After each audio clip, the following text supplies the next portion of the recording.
For 20 long years, the grand mansion of the billionaire Richard Grant stood in silence, haunted by the soft hum of machines that kept his wife, Isabella, alive. Once known as the most graceful and kind-hearted woman in the city, Isabella had fallen into a deep coma after a tragic car accident on the night of her charity gala. Doctors had long given up hope, calling her a living miracle for surviving this long. Yet, Richard refused to let her go.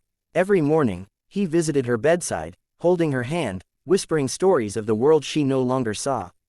The mansion's staff had changed countless times over the years, except for the head nurse, Mrs. Parker, who had cared for Isabella since day one.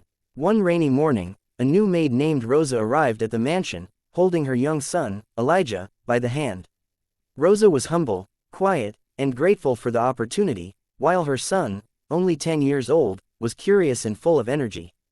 Elijah often wandered around the mansion, fascinated by its vast halls and old paintings. One afternoon, as Rosa cleaned the upper floor, Elijah slipped away and entered the forbidden room, the one where Mrs. Grant lay sleeping. When he stepped inside, the air felt strange, heavy yet peaceful. The room was dimly lit, with sunlight peeking through the curtains, glinting off the glass vials beside the bed. Elijah approached Isabella slowly. She looked like a sleeping angel, pale, fragile, but peaceful. Without understanding why, he reached for her hand. "Hi," he whispered, "I'm Elijah. Mama says you've been sleeping a long time. You should wake up, your husband misses you."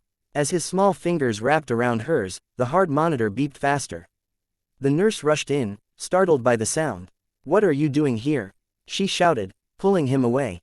But when she turned toward the bed, her heart stopped. The billionaire's wife's eyes fluttered open for the first time in 20 years. Tears filled Mrs. Parker's eyes as she ran to call Mr. Grant. Richard dropped everything the moment he heard the words, "She's awake." His footsteps thundered through the hallways. When he entered the room, Isabella's eyes were half open, staring at him weakly. "Richard," she whispered. He fell to his knees, holding her trembling hand, crying uncontrollably.